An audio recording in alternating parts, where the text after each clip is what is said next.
and the regular Jew. Yeah. Or maybe what is a Jew? What is Judaism? All those type of fun stuff. Yeah. But they're doing a documentary or a clip here in Crown Heights, which is a Hasidic community. Yeah. But what is a Hasidic community? What is a Jewish community? What is Judaism? So let's get right down to the basics. Yeah. Okay. 3,334 years ago, on a mountain in the Sinai Desert, or somewhere in that area, about 2.5 million Jews had just came out of Egypt, and they were gathered at the foot of Mount Sinai, and God gave us a mission.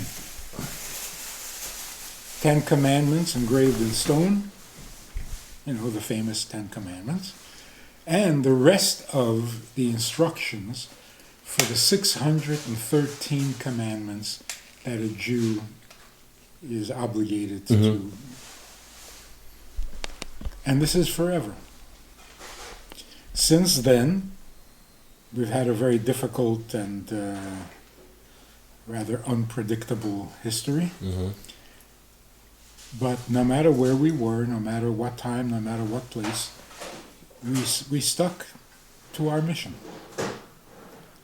Maybe not perfectly, but the mission continues. Now, in different periods of our history, we found new inspiration to keep us going in the Torah itself, in the tradition itself. If you dig a little deeper, you find new inspiration, you find new wisdom, you find new instruction. So we just kept getting deeper and digging deeper until we found what we needed for that time to keep us going. About 300 years ago, a rabbi in Ukraine discovered a whole new dimension to Judaism, to the Torah. It eventually became known as the Hasidic philosophy. Hasidic philosophy makes the relationship between God and people more romantic, more personal, more urgent than we ever thought. So, in brief language, what we discovered is that although human beings need God for their existence, for their survival, for their success, but in terms of the purpose of creation and the purpose of existence, it's not what we need, it's what He needs, what God needs. So it turns out that God has bigger needs than we have, because He created the whole world. We just need 80 good years and then we're out of here. Okay, 90. Okay. So that insight and that approach re-inspired the Jews at a very difficult time in our history. And particularly when we came to America in 1940, it was, the Holocaust was, and to heal from that, to go back to being progressive and productive and optimistic and really enjoying life was almost impossible. But the Hasidic movement, particularly the Rebbe who lived here in Brooklyn, he healed the wounds and put us back on our path with optimism and with enthusiasm for the future. Life is going to be good, the world's going to be good, everything's going to get better, and we're going to make it better. So that's it. That's the neighborhood you're visiting. Culture is a tricky word. I'm not sure what our culture is. Because a lot of A big part of our culture is Russian, Okay. because Chabad comes from Russia, it's Lubavitch. A big part of it is American. Mm-hmm. So do we really have a culture? What's a Jewish culture? Okay. The Jews of Italy, the Jews of Rome, have a different culture than the Jews of Poland. True. The Jews of Poland are different from the Jews of Yemen. So what's a Jewish culture? I don't know if we have one. Okay. We just use the culture we live with, wherever we happen to be. And even religion, Mm-hmm. you know, what people usually think of religion, we don't really practice a religion either. Okay. Because religion is about getting to heaven, Mm-hmm. and we don't want to go to heaven. Okay. Where do you want to go? We're going to stay right here. Maybe Miami. Okay. Maybe Miami. Well, South of France. Yeah. Sounds good, yeah. Be better than Miami, yeah. But, you know, going to heaven is not a goal. If you can't be here, you go there. But Uh-huh. nobody wants to go there. The goal in life is not to get to heaven. The goal in life is to bring heaven down to earth. Wow, okay. That's not exactly a religion. It's a way of living. It's a way- mission. Mission, yeah. So what's unique about this neighborhood, hopefully, is that we don't live a culture and we don't live a religion. We live a mission. Mm-hmm. And that's why you're so welcome to the community, because we can't do this by ourselves. The mission Sure, has yeah. to involve everybody. So we're in the same boat doing the same thing. So it's not like we're practicing a religion, and if you're curious, you can come watch. Mm-hmm. This is not a zoo. True, yeah. That's the thing, yeah. So that's why the fact that you're here is really, really good news, Mm-hmm. because the mission that we're devoted to is really the mission for everybody. Yeah. We're all here to make this world more heavenly. So if we don't all do it, it's not going to happen. Mm-hmm. So we can't live in isolation. You can't just, you know, find yourself a nice neighborhood and do your own thing. No, that's not going to fix the world. Should be open to chat and talk with people. Yeah, because we need every human being to participate in this project. Because if the world is supposed to become better, well, the first thing is people. Mm-hmm. Make people well. When people become better, nature becomes better. And people are healthier. People live longer. You have more resources. There's no poverty. Mm-hmm. Because when we're doing what we're supposed to do, nature does what it's supposed to do. And it's supposed to help us, not get in the way. So I think this might be unique.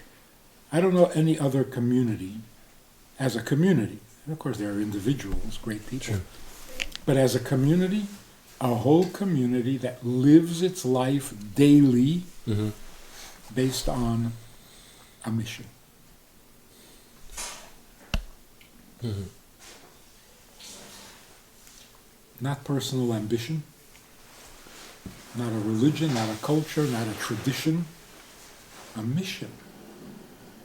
That's why there's so many of those Chabad centers around the world. Mm-hmm. To share it, like. Are you missionaries? In some way. But, you see, if it's a mission, then it has to be flexible. If it's tradition, then it can't be flexible. Mm-hmm. It's got to be inflexible. But if it's a mission, well, whatever is best to fulfilling the mission. So if using the internet, podcasts and stuff like that, if that helps, go for it. Mm-hmm. Well, our grandparents didn't use it. And they were using the radio or stuff like that. They were using radio. Right.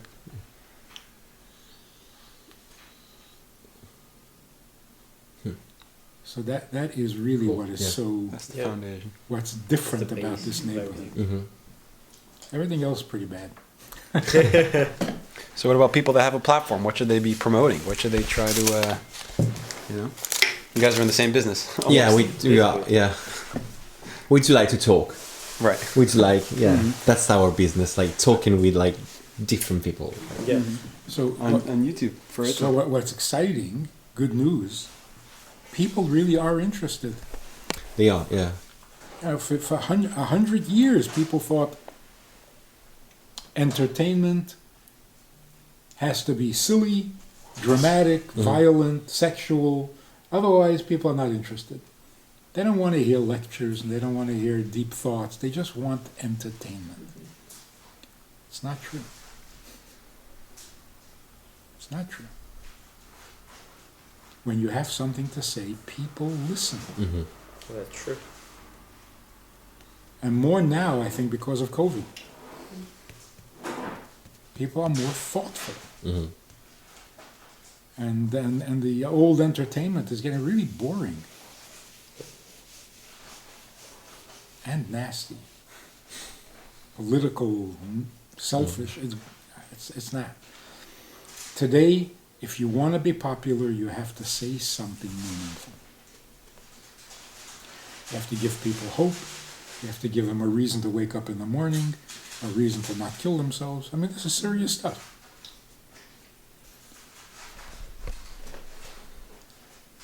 Now you guys got your task worked out for you. That's it. Yeah. Hopefully.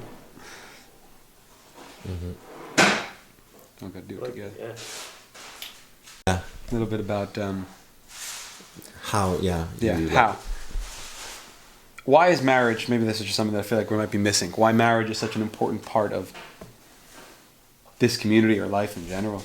Like, there's a lot of focus on Yeah. marriage. There is? I mean, Here, I think so. baby. Yeah. Here, Yeah. In the world in general, marriage is slipping. Mm-hmm. It's starting to disappear. People don't trust it. People don't see the reason for it. But that's a tragedy. Because without marriage, you have no stability.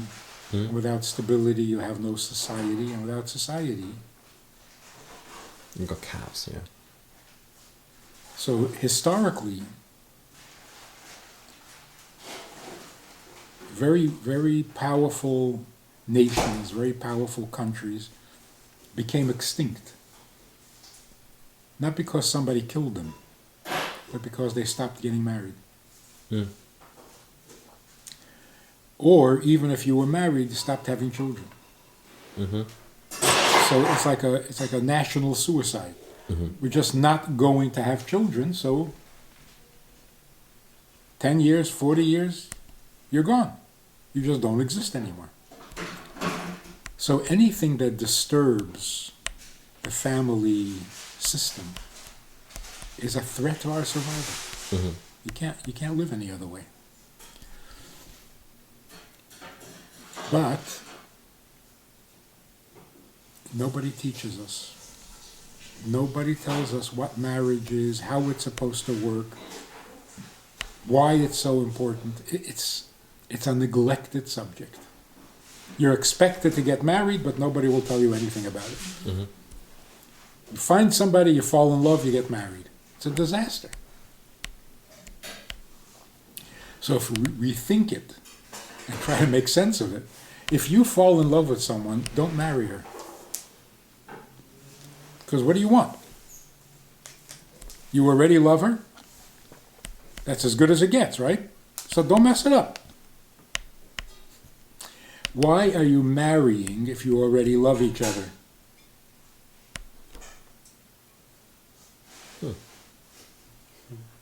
That's an interesting question. I don't know. I don't know the answer. In the olden days, now we're it asking you the seemed questions. you picked somebody, you married, and you had to love each other because you were married. So the love came as a result of the marriage. But if you already have the love, why do you need to get married? Mm-hmm. Especially when you're told that the only reason for marriage is love. Okay. So if you already have the love, why bother?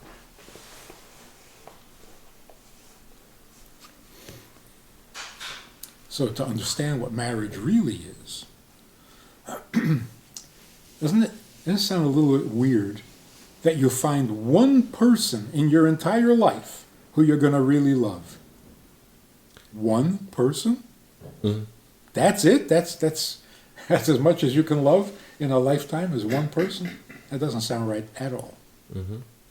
You're supposed to love your neighbor. You're supposed to love your children. You're supposed to love the stranger. You're supposed to... What do you mean? One person? That's it?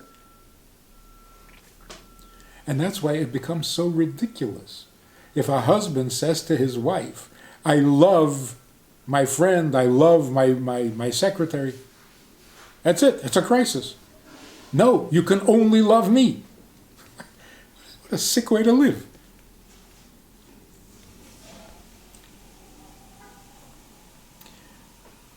Love is not marriage, and marriage is not love. They're very different things. Mm. Love is selfish. I love. That's what I feel. That's what I'm experiencing. I'm in love. Happens to be with you. Mm-hmm. But it's about me, not about you. Right? Even the I love you. Simple little sentence. The first word is me. I.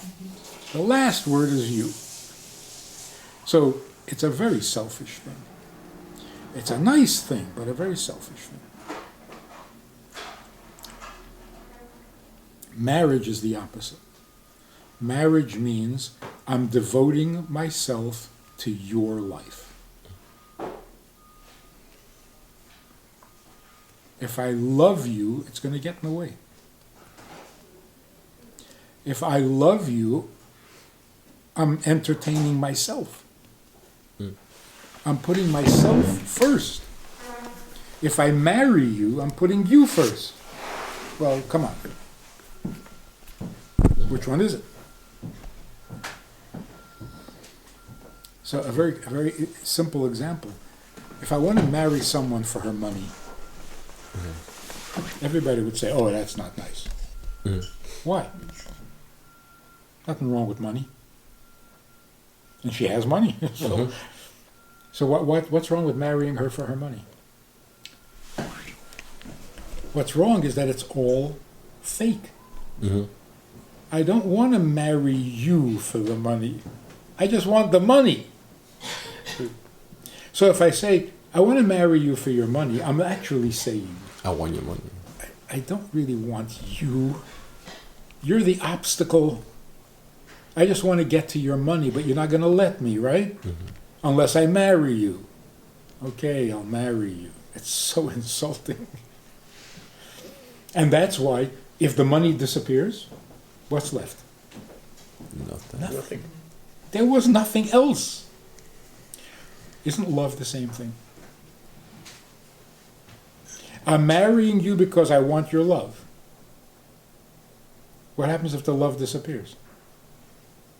There's nothing. Not only if the love disappears, if you introduce anything other than love, hey, that was not the deal.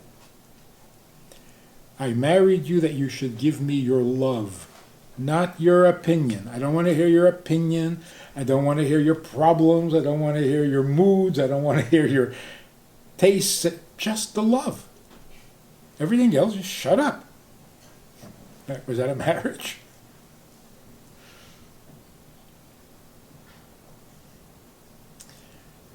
Love means the way you treat someone who is important to you. That's it. Does love make someone important? No.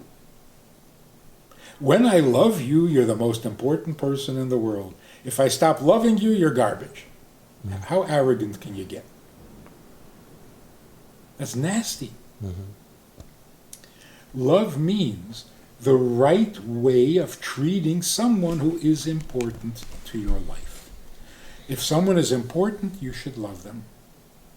You don't love them? Well, they're still important. Mm-hmm. On the other hand, if someone is not important in your life, you're not related, you don't work together, you don't do anything together, not a teacher, not a student, not a sergeant in the army, not a nobody in your life, but you love her, she's still not important.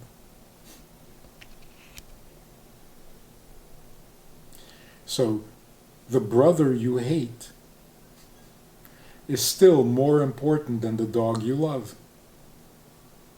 Oh, I love my dog. Well, good for you, but it's a dog. And your brother is your brother. I hate my brother. Too bad. Your brother is more important to you. So, marriage means I do not exist to be me. Doesn't make any sense, right? Mm-hmm. My purpose is to be what I am. Well, that's not a purpose. The question is, you are who you are, but what's the purpose? Well, the purpose is to be me. No. We get married because me is not about me. My life is not for me. My life is to make a contribution, to make a difference, not to be me. So, all the Frank Sinatra songs you can throw out in the garbage. I did it my way, I gotta be me. No. You're gonna get depressed and you're gonna kill yourself. Mm-hmm. So, the reason I am capable of love is not to love myself. That's sick. The reason I'm capable of speaking is not to talk to myself. They take you away. Everything I have is not for me. That's why we get married. Everything I have is not for me, so there's got to be someone who is the focus of all of my talents, all of my... Mm-hmm. Even my money is not for me. So you find someone who happens to be your soulmate. We don't get into that whole mystical thing. But you find someone who is the recipient of all that you have. Love is one of them. But only one. It's not the whole package. So if you don't love your wife, she's still your wife, the most important person in your life. So maybe tomorrow you'll love her. And if she is the most important person in your life, and she is there to do whatever it is you need and worries about you, of course you're going to love her. Come on. Mm-hmm. So what is marriage all about? Not me. Save me from me. And that's why being alone is such a painful, unhealthy condition. Mm-hmm. When people feel alone in the world, they get sick. Loneliness is the biggest curse of our generation. And even married people feel alone. Because they're married to the money, to the love, to the stuff. They're not really merging with the other person. So I get married because I want to have a better life. Mm-hmm. You get married to give someone else a better life. And then once you practice on your wife, then you can apply it to your community, to your neighbors, to the world in general. But first thing is step out of yourself. Can't be just me. And all of this comes from Judaism because the way we understand it, God created the world because it can't be just me. Mm-hmm. The world will stop tolerating war. Okay. And it's already happening. It's not a miracle. The world is already not tolerant of war. What's going on in the Ukraine, the whole world is against it. And the whole world is so welcoming to the refugees. Mm-hmm. This never happened before. So there's something very positive, very good happening. People are becoming much, much better. Okay. And it didn't happen overnight. It took a long time. So it's real. In the very near future, there will be peace because there's nothing to fight for. There really isn't any reason for it. There's nothing to be jealous of. There's nothing to compete over. Everything is so available that everyone can have everything they need without fighting, without competing, without... In fact, listen, communism and all dictatorship is built on one basic assumption. There's not enough for everybody. If you start off with that belief, you're going to be a communist. Because it means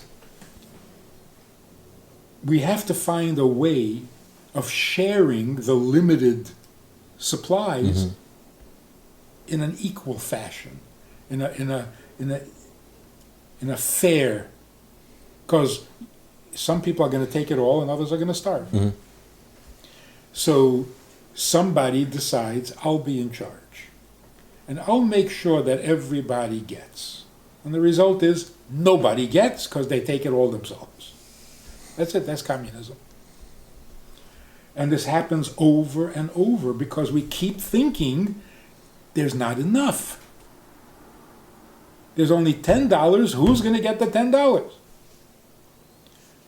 But that thinking is wrong. There is more than enough for everybody. There's enough water, there's enough space, there's enough food, there's enough everything. More than enough. So in the last 30 years, there have been about 40 different crises. We're running out of water, we're running out of space, we're running out of air, None of it is true. None of it is true. So as soon as we realize God provides everything, stop panicking. Then you can start to live normal. Everyone can have all that they need because there is enough. Just don't dump it in the ocean. So in the very near future, we won't even have to go to work because all our needs will become so available, particularly if we finally get into solar energy, so that all energy is free. If energy is free, everything becomes cheap. And everyone can afford everything. So there will be no war, there will be no competition, you won't have to go to miserable jobs to make a living. So what are we going to do all day? Create, think, and care of each other. We will be so focused on what is needed from us because we will have no needs to distract us. So if I don't have any needs, what am I going to do? I'll ask you if I can do something for you, because I don't have any needs. But what if you don't have any needs either? So everybody's going to go looking for one poor guy. Maybe we can help him, and there isn't going to be. There will be one need, and that's God's need. So the end result is going to be we're all going to live with a purpose, not with need. The purpose is to do what he needs. And he's infinite. So in the very near future, the only interesting subject is going to be to get to know God better. What does he want? What does he like? What does he not like? What can I do for him? Then we will have heaven on earth.